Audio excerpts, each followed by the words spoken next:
the audience is the last composer, because they really, you can do whatever you want, but they hear based on what their ears and mind are culturally trained for.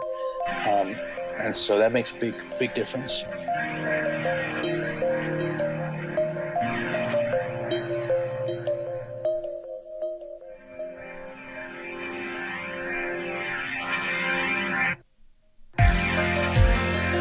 Hello, welcome to the show. This is And If Love Remains. My very special guest is again Dr. Elias-Axel Pettersson.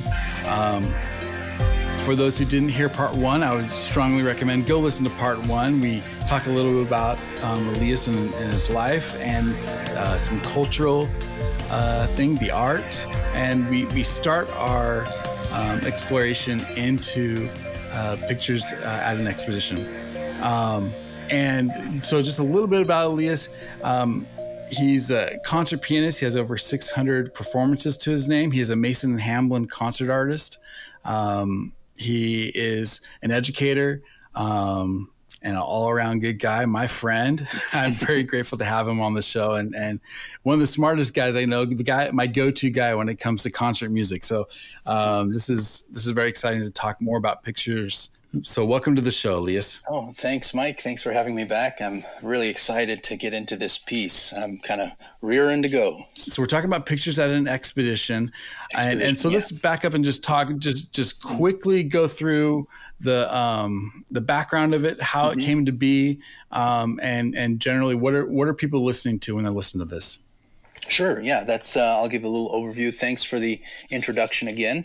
And so this is, we're talking about Mussorgsky, Modest Mussorgsky, his pictures at an exposition. And this piece was influenced, or basically based on, an exposition of artworks, sculptures, etc., paintings, watercolors. I'm trying to think what else was there, sketches, and designs by one of his friends, Victor Hartmann. And he was a very talented Russian architect, artist, painter. And this was, of course, in the early part of the 1800s. And so, unfortunately, Hartmann had a stroke, I believe it was, or a brain aneurysm, and died at a very early age.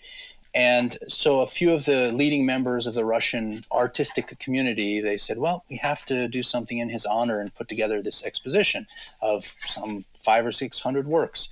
And so Mussorgsky was very touched by that, and he basically builds a piece, a very programmatic piece around somebody going and taking a look at the art exhibition. And so you have these promenades, which are that's the French for kind of walking around, and basically those are interludes between the different artistic works that he chooses to represent. And so the promenade basically starts where you're just the viewer, and then eventually it becomes part of the actual music, and we'll get into that. But there are different vignettes, and we'll go through each of the vignettes today, and those are split, like I said, by the promenades. Mussorgsky was also influenced by various cultures, so obviously French from that title, and some other French influences in there, the Tuileries, for example, or Tuileries in French. And then you've got the Polish influences with the bydło. The L with a line through it is a W in Polish. So you've got the ox cart. You've got some Jewish influences in there, Shmuel, Goldenberg, and you've got some Russian influences, obviously, with Baba Yaga, the famous witch in Russian literature that's supposed to scare kids. We'll get into her, and the Great Gate. And you've got some Italian influences, the old Vecchio Castello, I think it is in Italian.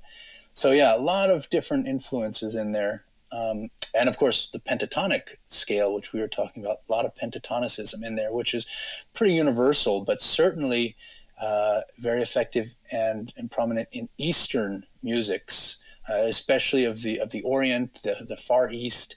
And that's why I was saying last time we spoke that his piece is quite often performed in China, in South Korea, etc. There are more and more pianists of those countries recording the work, partly because they're also going to all these big schools. But there's something to the piece that speaks to that culture, because their cultures don't have a 12-tone chromatic scale like Western music does. So anyway, it's really a worldly work, and that's one of the things that drew me to it. So that's a little bit of the background. I'm really excited. Yeah, which is interesting because Russian. I would never. I don't know. Maybe it's my naivete or whatever, but my I wouldn't think of Russian music necessarily as cosmopolitan.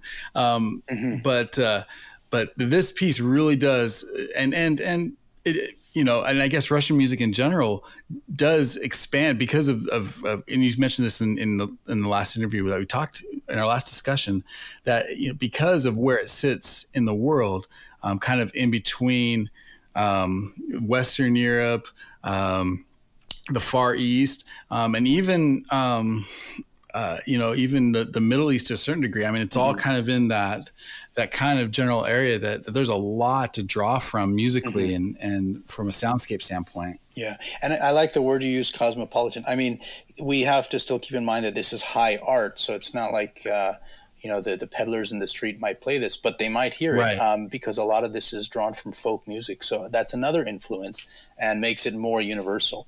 So I think it's one of the most universal high art pieces you can really have. So I think we really have to discuss the Promenade a little bit, because it's such a beautiful and wonderful music. It's gorgeous and universal. It reminds me, like any kind of fanfare, it reminds me, of the fanfare of a common man. I mean, it's got such those open notes and kind of big jumps, but very triumphal, and here we march almost. So why don't you talk about it from your perspective? What about the Promenade and the tune itself? Sure. And I think what you're bringing up too is important when we talk about how to perform something. And this is a misunderstood aspect of, let's say, music performances, that, you just play the notes and do what the composer says. And but there are so many ways to interpret things, and that depends on how you see the actual work. So let's just take this apart for a second. The meter is very interesting in this Promenade. Most pieces in the classical tradition, you're going to have 4/4, 3/4, maybe 2/4, maybe 3/8, 6/8, some compound meters. This piece starts in 5/4 and goes to 6/4, and then 5/4, 6/4. So it's a combined 11/4 meter feel, which is quite rare. You have that prime number. So it doesn't feel that you're ever set in one place. It doesn't feel like 1, 2, 3, 4, 1, 2, 3, 4. It's just kind of all over, and so you don't know where the downbeat is. And I think that's genius, because this is just somebody walking through a hall. You don't want to see them step or stop at every 4 steps or something. It's just kind of random, but still structured. So I think it's very interesting how he did that. And the other thing is he has these leaps, often of fourths, what we call open fourths. That's very common in folk music, especially in Russian tradition. If you look at Balakirev and Borodin and Rimsky-Korsakov, they all have these da-da-da, those kinds of themes or leaps. And so in this case, we have da-da-dum, that's already a fourth. Da-da-dum, that's another fourth. And the rhythm is also very interesting to kind of throw you off. If we look at the notation, we see that they're all tenuto, so they're all very long, and it's allegro giusto, very, the gesture is very big and grand. And so you could think of it as marching. I mean, it's certainly walking around, maybe walking with some real fortitude. But I also see it, partly because I played it for a very prominent Russian/Armenian pianist, Sergei Babayan, and he mentioned that it's almost like singing the very vocal quality of Russian song, which makes itself into a lot of Russian music. It's very open and very vocal. You do have a pretty large register, but still, it would be very not enigmatic. What's the word I'm trying to think? very well written, let's say, for the voice. I can't think of the word right now.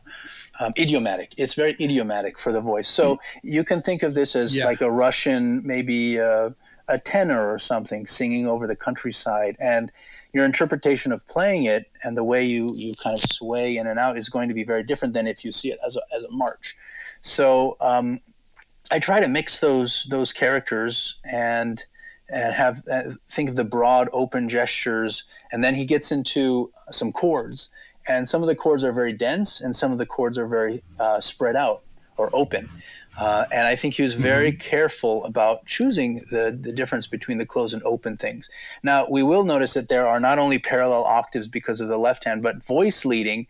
There are a lot of incorrect voice leading things happening. So if you were to look at this from a purely Germanic standpoint of correct and proper sort of harmony and voice leading and compositional technique, like the school of Bach and Mozart and whatnot, Beethoven, this would be incorrect. Right. You know, Mussorgsky is breaking rules. He's doing parallel fifths and parallel octaves.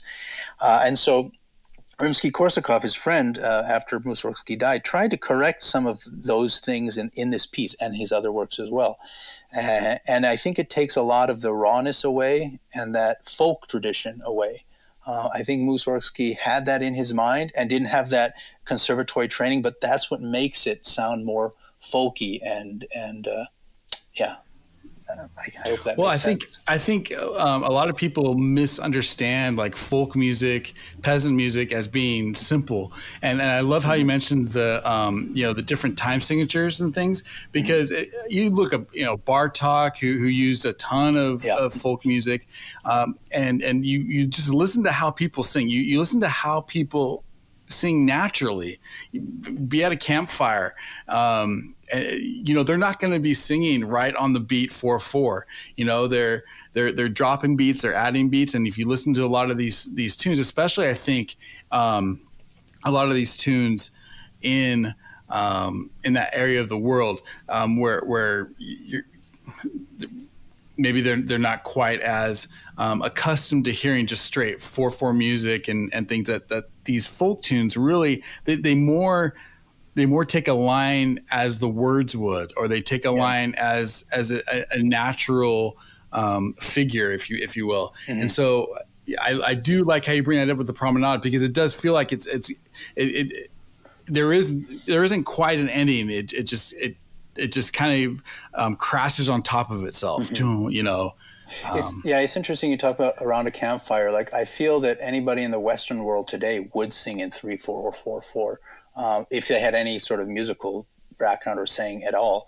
I'm not speaking of people that just have no training or tone deaf or whatever, or not really counting. But all of our pop music, everything is in pretty standard rhythms and meters, like 3/4, 4/4. I can only think off the top of my head of someone like Sting who goes a little bit outside those boundaries.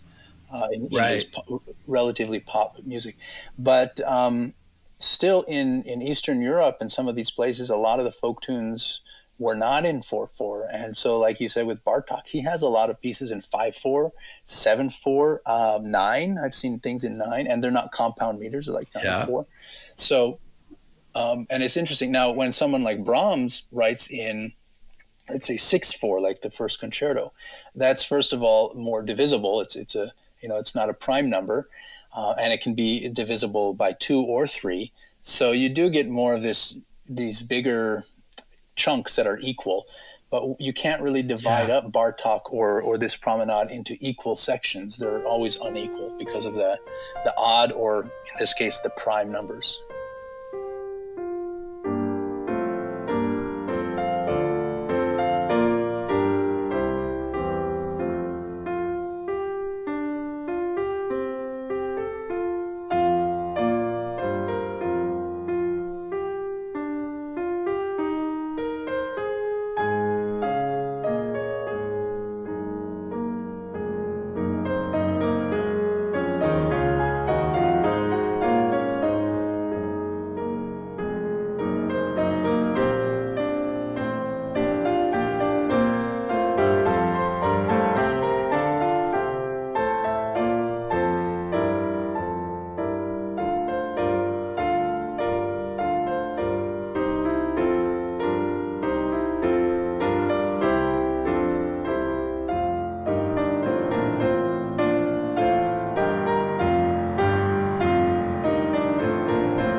So we finished this first opening promenade, and we head into the first vignette, and it is just a crash. It is just a wake up. So let's talk about that for a minute. Well, Nomis is really, like you said, it just hits you in the stomach, and this is this little gnome. It's a sort of grotesque figure. I wrote in my thesis, irascible and disfigured little gnome. And again, this opening figuration is a 7-note figure, and it's attacca, which means immediately after the promenade. So there's no real break. Okay, we finished the movement. Now let's everybody cough, and that's why I love this piece too. Is a lot of the movements are attacca, so you go straight through. There are no moments where you can just stop and think. It's okay. Here's another picture immediately. Right. So yeah, this is a real tour de force, especially the end. But I'll talk a little bit about the piece. It goes through many different characters of the gnome, and I think it shows his different sides. And maybe one could argue there are a couple gnomes in this. So you've got that opening, and then as an echo kind of in the background, and then you have these chords, dun dun dun dun dun dun. Very, very ominous, very mysterious. It's sort of like that movie music now you'd watch Jaws or something that's maybe a horror film. I mean, this is so well written for the cinema. For sure. And for the orchestra, in a way, because you can have all these different, instruments doing these parts. And I believe in the Ravel orchestration, this is flute or piccolo or something like that. And then the low basses and tuba. And then you have this do, da, do, dum. With very interesting kind of not voice leading, but not even harmonies, because they're only dyads, really. They're 2 notes at a time. But the relationship and the intervals between them are pretty weird. A lot of tritones and going to fifths, a lot of minor sixths, a lot of augmented thirds, or just weird intervals. And that gets to be it definitely pretty keeps big. you off balance, and then you have as a listener. Trill. Yeah. I'm sorry, I didn't mean to interrupt. You have these little trills that kind of. Yeah. Oh, yeah, that's good. You're right. It does. It's weird. I mean, again, this is the rawness of Mussorgsky, and this is the thing that really draws one to it. In fact, when we talk about additions and things like that, this is one of the movements where there's a lot of debate on. I mean, it's 1 or 2 notes, but that makes a difference. Do you go up? For example, I'm talking about measure 44 for those of you that have a score. In the right hand, some people see, I think that's the measure where there's another note in some editions. And so it's like, is it a perfect fifth? Is it a minor sixth? And that I talk about that in my thesis as well, that there are a lot of notes here. This might be a good place to discuss this a little bit, because I think it is really fascinating. Mm-hmm. You mentioned it, how Rimsky-Korsakov tried to, quote, fix a lot of his how he wrote, and really, you have to say it's a tribute to him. In other words, he saw it as a complete genius piece of work that he was trying to, in my opinion, it seems to me, was trying to make presentable. To everyone, to a greater public, yeah. But correct, yeah. But what does it lose, and how many different versions or versions isn't the right word I'm looking for. Versions, different manuscripts. Yeah. So, well, there are a lot of questions in there. So manuscripts, there's one manuscript in his hand, and I've actually got a copy. I was very lucky to get a copy of the facsimile. So when I got this, I believe there was only one, or there might have been 2 in the U.S. at the time, and one was at IU, and I made some very high def color scans of that. And so that's what I sent you. Very interesting to see things in his own hand, especially sections where he'll just cross out and rewrite completely. There are a couple notes where it's like, is that clear or is that not clear? But one section I love, because one of the editions I use, the editor, and I think it's a great scholarly edition, she said that the note was, I don't remember, a C flat, and and a lot of people play B flat or whatever, but actually it was not the C flat, it was the B flat, something like that. In this piece, it's actually in measure, I was looking at my notes here, the measure 34. Rimsky-Korsakov changes that C flat to a B flat so that is consistent with the previous measures like that. So Rimsky-Korsakov might have been in this tradition where it's like, okay, this kind of thing is done 1, 2, 3. And that has to follow a certain pattern. And here Mussorgsky changes it, and it kind of adds a little bit of a twist and an edge to it. And Rimsky-Korsakov takes that out, smooths it out. So a lot of the edginess was taken out with Rimsky-Korsakov's edition, or edits, I should say. And so what happens is, what comes down to us in history is more Rimsky-Korsakov's version, because his version was the one that was kind of disseminated outside Russia more. Henry Wood used that. Ravel certainly used that edition to make his orchestration. And so we've come, 150 years later, down to having a certain sound in our ear, but then you go back to the original and some of the notes sound wrong.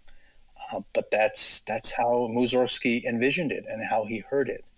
So, which is an interesting one to discuss, which is, when the artist finishes his work, does it really belong to him? In the sense that, it becomes such a cultural force. At what point, what is the right thing to do, or what is the right one? And I tend to lean towards, let's do what the composer intended. But I can see an argument for somebody saying, hey, listen, this is how it's come down in history. This is now the historical version. And this is what we can gain from it, versus specifically what the composer intended at that time. And maybe because maybe he didn't intend it, and the role of an editor becomes very murky at that point. Yeah, I mean, there's a lot to discuss here about historical performance practice, which has really taken off, especially when you look at Baroque performances in the last 25 to 30 years, and especially the emergence of not only musicology, but ethnomusicology. So you have people that are looking at these pieces, let's say by Bach, and saying, well, he wouldn't have played it with that kind of a bow for a string instrument. Those bowings would be different. He would have used, or for piano, he would have used a harpsichord. So I think there was a discussion between Wanda Landowska and I can't remember who else, but another very prominent keyboardist, and Wanda Landowska played the harpsichord, and I can't remember her name now. But anyway, the quote was something like, because the other pianist was saying, well, we should be able to play Bach on the piano. And, he would have loved the piano had he known it.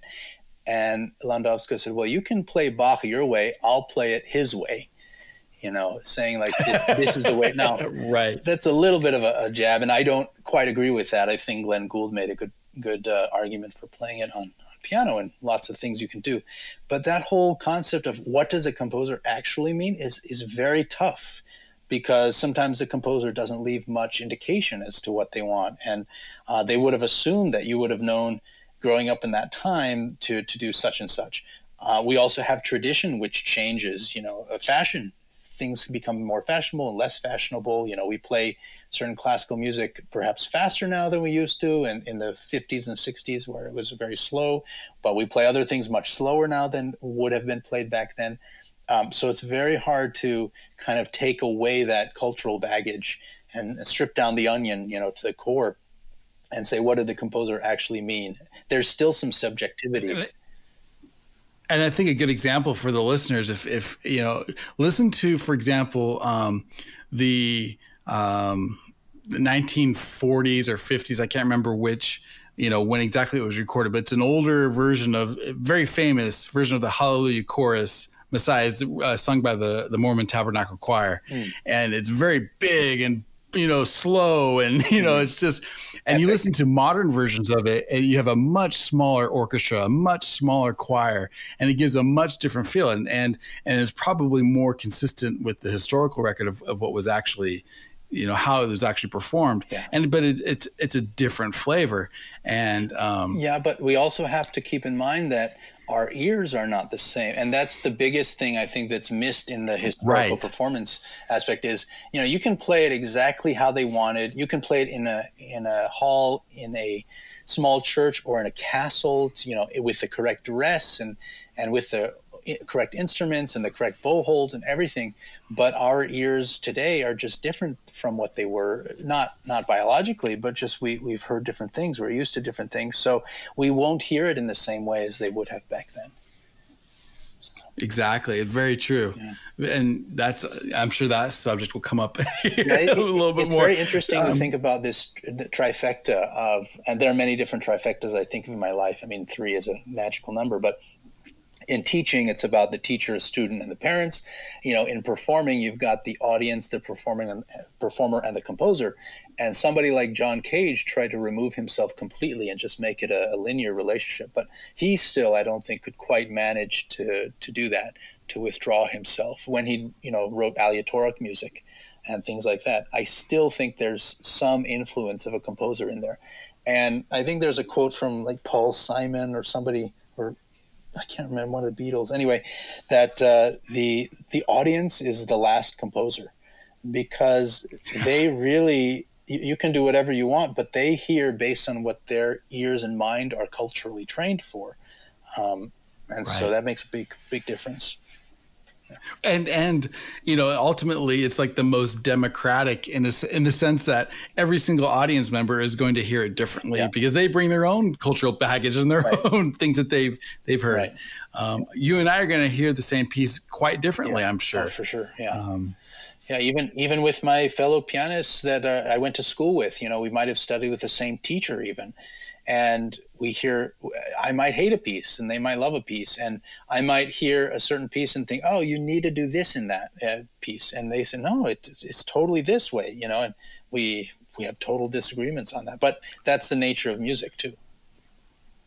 Well, and that's great artists. And I love you brought up Glenn Gould. I love the story of him playing the was it the well-tempered Clavier in Moscow?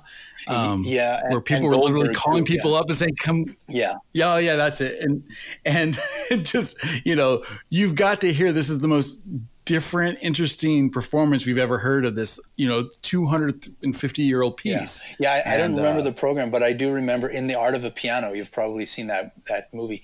And the first half, I don't think it was very full. The hall was maybe half full or a third full, and he was playing, and by intermission, like you said, people were calling up the relatives, like, you have to come and hear this guy. This is the new, and this was a huge thing. The West and and Russia, this was USSR meeting. So it's funny if you look at what kind of broke the Iron Curtain. A lot of it was culture. Chess was a big one. Bobby Fischer versus Spassky. These were sort of the cultural things that helped bring about the close of that Cold War era. So certainly Glenn Gould was one of those emissaries, should we say, from the West, and just brought such a fresh look to Bach. I think he was in his early 20s when he played that concert, and people were just floored in Russia. So it was pretty amazing. They never heard it quite that way at all. I think and I don't want to not to get too much on this subject, but to bring it back to modern, like today specifically, we need some emissaries today, and maybe they can be artists that can bring our culture back together, and so we can start talking to one another. I think artists are trying to do that and cross-cultural exchange. It's great to see. So let's get into the next promenade. We're moving out of the gnomes world, and we have this second iteration of the promenade. So this is in a different key, and it's very placid and just easy, especially coming from that last lick of about four and a half measures in the gnomus, which I think is maybe the hardest technical spot in the piece. And if you want to see a real incredible performance, are you talking about in the entire pictures? Entire pictures. That's one of the hardest spots, is the end of Nomus, the last 4 measures of Nomus. So, and why? Just quickly, why is that? Why is it so difficult? Well, it's extremely fast. People will probably hear hear it in the recording, but it's also very unpianistic in some ways. Our hands, our bodies like symmetry, and so we like either similar fingerings or going in the same direction. And a lot of that writing is contrary and then parallel, then contrary again.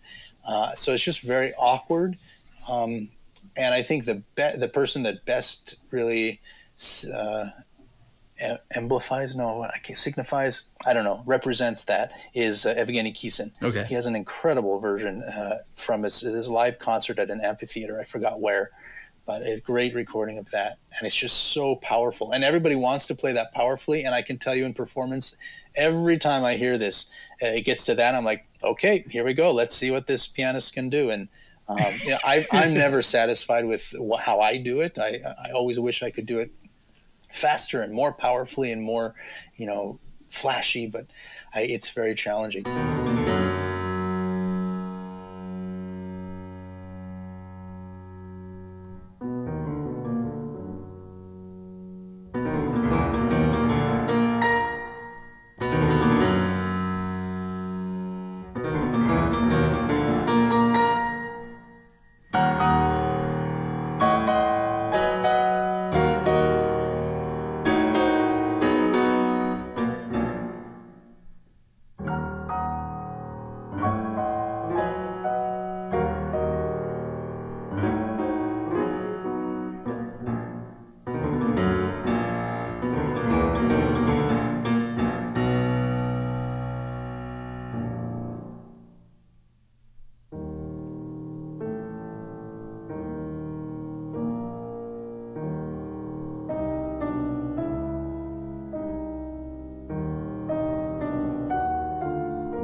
So after that big flourish ending, we've got a very placid and easygoing promenade, which is much more, well, first of all, it's in another key. You're in A flat, basically, or D flat, E flat, a lot of flat keys, which is quite different from the opening promenade.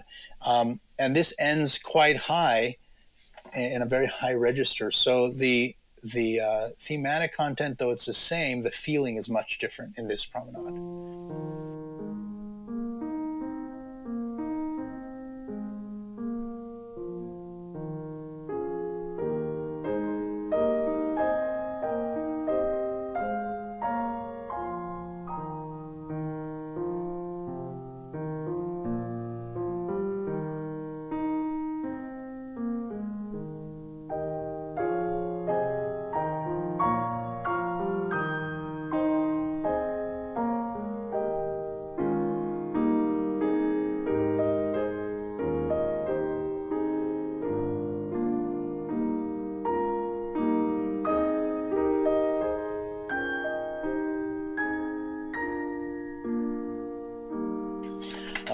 And then that leads very easily into Il Vecchio Castello. And again, Mussorgsky was very good about matching the characters from promenade to the next piece. And so that promenade ends very peacefully, and then you get this drone And Il Vecchio Castello is sort of a depiction of a troubadour. We're thinking now in the 12, 13, 1400s, troubadour singing with his guitar or whatever the predecessor, some mandolin of some sort, in front of an old castle, maybe to a maiden in the castle, we don't know.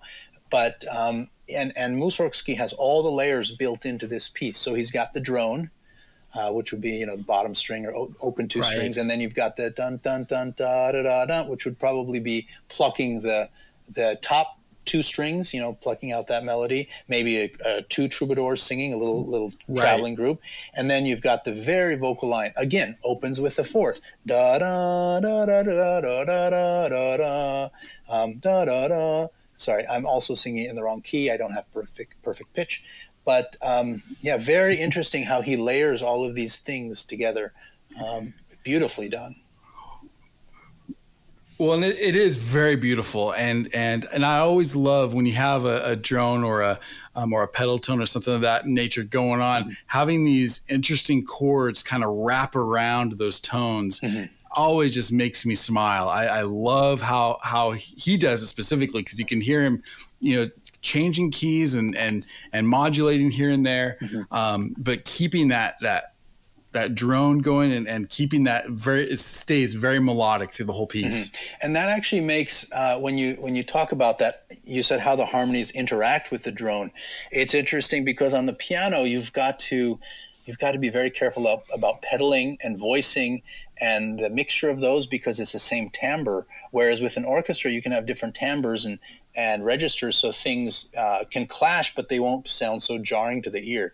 With piano performance, you have to be very careful and subjective about how you choose what's going to come out. And so I remember studying this, and it seems like a very easy vignette, but just the control of sound I found in this piece was quite difficult. And to bring out exactly what you want, and to have things not be muddy, but then to have certain things hold. So you've got to do some finger substitutions and very good finger legato or super legato. So very, deceivingly simple, I should say. Yeah, and by the way, again, for the audience, we are mixing in, we're interplaying these different vignettes, these different pieces within this recording, and these are all recordings courtesy of Elias and Axel Records, and we're very grateful for permission to do that. Sure. But I do love your performance of this. This is Thanks. It sucks you in, and you hear the different. It is like you're hearing different textures, almost as if part of the piano is a little bit further away in some parts. It's really well done. Oh, thanks. Yeah, this is another movement that's a little bit controversial, because in this one, it's very easy to get bored at even performing it and listening to it. And, it's fairly close to the beginning of the work. So you don't want to lose audiences this early on. And I was talking last in our first session about Pogorelic and his recording, and the controversy behind it is that it's just so darn slow. And sometimes it's brilliant what he can do with that, but in this particular piece, I think it's so slow that you miss he misses the line, the connectivity of the line. I believe my recording, I don't have it on me, but I probably take 4.5 minutes or something. I can tell you exactly. Okay. Hold on, where is it? You take on that one 3:55. Okay, 4 minutes. And I would say the fastest I've heard this is probably about 3.5 minutes. Now Pogorelic, his version takes upwards of 6 or 6.5 minutes. It's almost twice as slow, but certainly 1.5 times as slow. And so that vocal line becomes almost impossible. Nobody could sing it like that unless maybe they were a trained opera singer, to have that much sustain.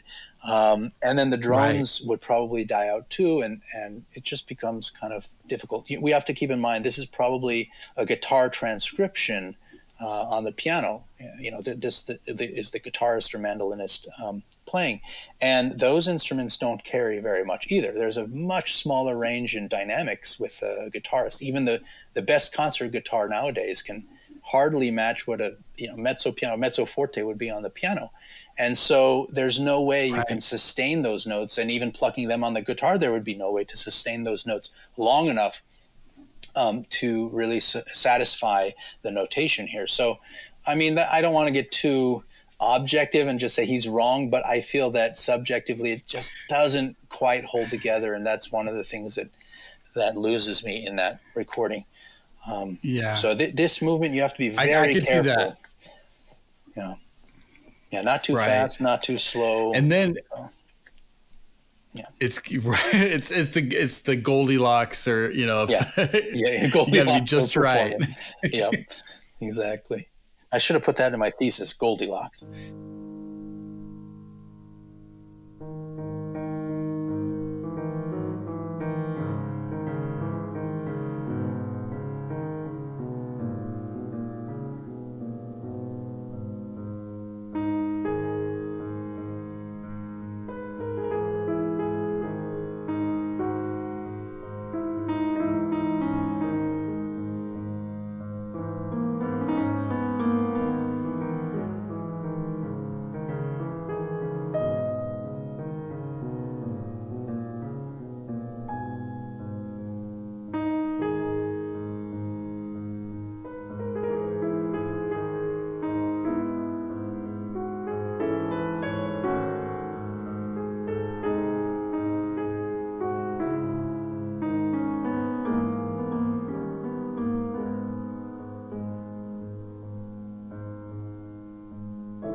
Yeah, exactly. Not too fast, not too slow, just right.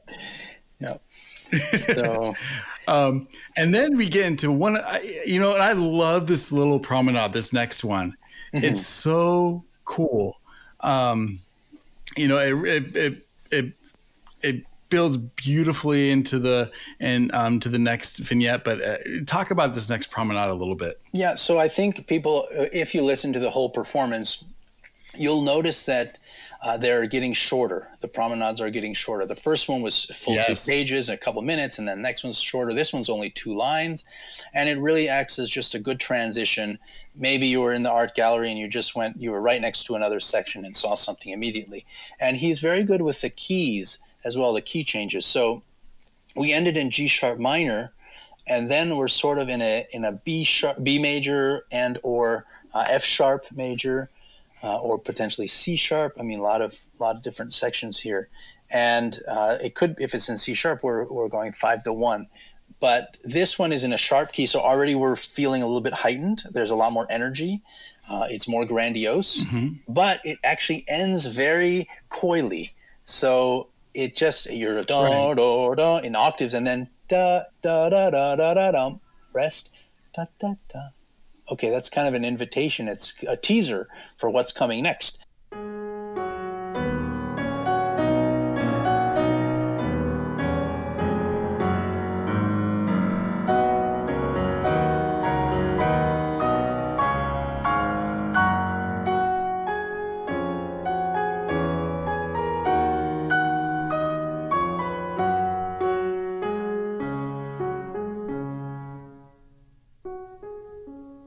And it's interesting, he wrote a rest, but then an attacca. So you have the Tuileries, which is Dispute d'enfants après jeu, and this is the children's quarreling at play, basically in a Parisian garden. And again, that promenade, the end of it, that teasing quality sets up this perfectly. And this is such an amazing, this is one of my favorite vignettes, one of the hardest technically as well. But this theme, da-dum, ba-dum, there are many things written about that and some ideas. And one of them is the idea that the kids are playing and kind of teasing each other, like nya, nya, nya, nya, nya, that kind of thing. Right. And so I think that's very well put into the music or translated into the music. And I think Mussorgsky was one of the best at doing that, at taking words or a vocal line, but certainly words, and setting them to music. I think Janacek was another one of those that could really take that, the character of speaking. And I don't mean in a recitativo fashion like Mozart would do in an opera, which is great, but somehow making really great music of this speaking character.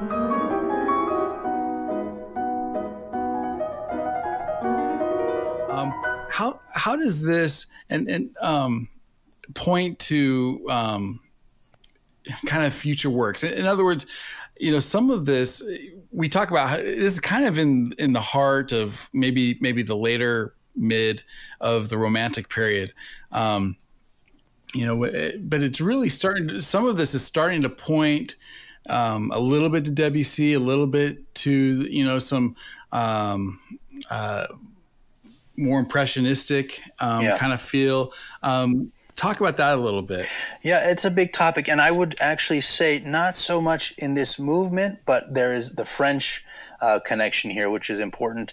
And but some of the movements, the harmonies, they really start to lose a central focus, sort of a tonic almost, which is the very Germanic tradition. Whereas with the new French school, when it developed with Satie, really even as early as Saint-Saëns, they focus more on open fourths and fifths and not so much tonal centers. And then, of course, Schoenberg tried to destroy that completely and have every tone be equal. but we're not quite there yet. But yeah, certainly Mussorgsky had a lot of influence. We have to keep in mind too, Europe at the time, Eastern, Western Europe, all these empires basically. This is, there was no country of Germany at this time. There were all these little I don't know what to call them. Kingdoms. Kingdoms, sort of, yeah. And even Italy, I don't know if Italy was a unified, maybe. I have to look at my history. France was, England, what was still quite separate. And Russia certainly had a lot of different separations, I guess. But, you had regions and cities that were very prominent. And you had Austro-Hungarian Empire right before this, around this time, actually. And so you get all these royal families, and actually most of them are related. There's a lot of inbreeding going on there, but French was really the international language. It was the language used at the court. It was the language of law. And so all the Russian aristocrats, and remember Mussorgsky was from that aristocracy, maybe the minor aristocracy, but he came from the landed gentry. And so he spoke French, and certainly in the Russian courts, the main language spoken was French. And so when a lot of these Russian families had nannies, and actually nyanya is also nanny, and that's one of the interpretations potentially of this opening, is that nanny. And so a lot of them had nannies, and they were taught French, or the nannies might be French. I was bringing up once with you, maybe in a conversation, I think Nadezhda von Meck, and I think I can't remember exactly the connection, but she was a nanny to Debussy's kids, or had some connection with that, but also a connection to Tchaikovsky. And she was very supportive of the Russian, that early Russian contingent of composers, Tchaikovsky, Anton Rubinstein, and Mussorgsky, Balakirev, Rimsky-Korsakov, etc. And so I'm just saying, there's a lot of cross-cultural exchange, but France really was quite dominant in these ways. So I wonder if that's why there's some of that in here. And also Debussy, if you look at his early works, he was very interested in the Far East, gamelan music, especially. So, and again, a lot of pentatonics, right. So you listen to pagode, and you get all those colors. And Mussorgsky was similarly situated, and so there is quite a connection. It's hard to say, which came first or which influenced the other. That's sort of a chicken or egg question. But there was certainly a lot of overlap and crossover at this time. And I love that history you shared is so important because the overlap. Think about how kids learn culturally. They're or who is their major influence, and it's going to be their mother, their nanny, and then later on their friends, but it's all of those, I guess, integrations, play a huge role in how art this continuum of art, and it is kind of a misrepresentation to say, okay, this is the Romantic period, this is the you can't whatever. Put a date. It's right. Yeah. You have to. It is this continuation and this kind of forward progress that art takes, and music specifically is just it seems to be increasing in that forward motion. There's a lot of overlap. I mean, we do have to study history and kind of have some dates to categorize. Our minds like to categorize, well, just so we can understand it. But when you get deeper into it, you realize how much of an overlap. And two things, you were mentioning mothers and nannies and friends and all that.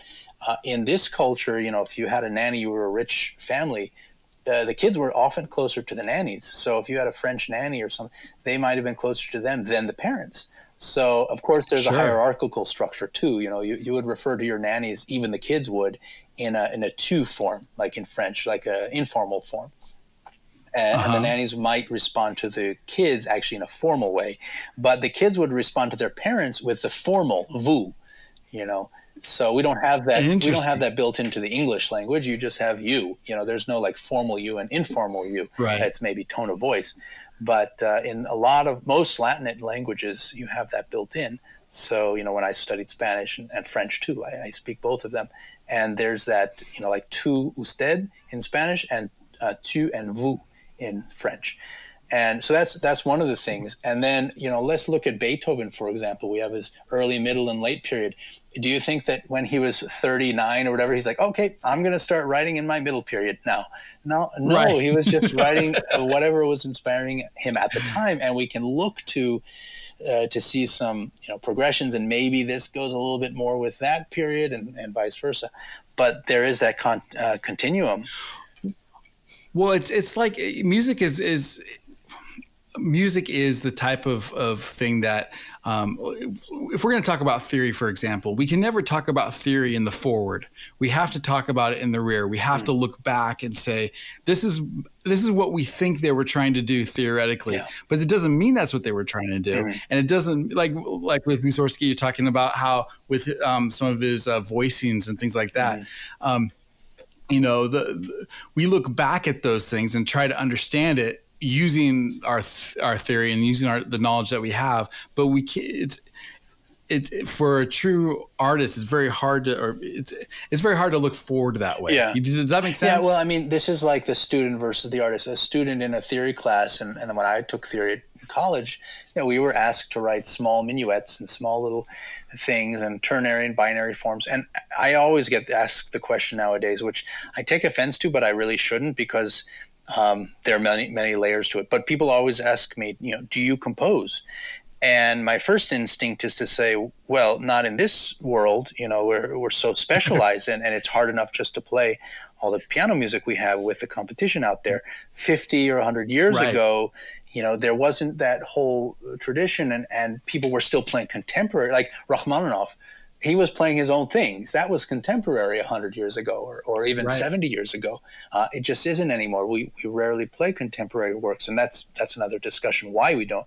But so it's rare to have a real pianist composer nowadays. They're just like in any field, you get specializations. A doctor 50, 60 years ago, you'd have a doctor come to your house and they did everything. You have blood pressure problems, you have heart problems, you have lung problems, you have a foot problem, I'll do a little surgery. Like now you go to a thoracic surgeon, now you go to a heart surgeon, now you have a cancer specialist. So many specializations. And so music has gotten to be like that. And rarely do you find a great pianist who's a great composer. Somebody like Marc-André Hamelin, I can think of right now, or Volodos, great transcriber. It's just rare today.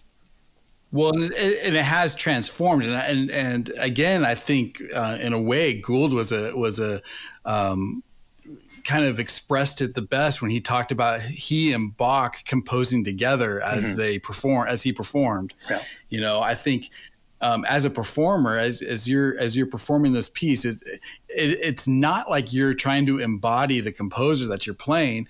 In fact, you are trying to compose your own version of his work, and that it's in itself is such a demanding thing to do. Yeah, and how to stay true to it. It's very hard.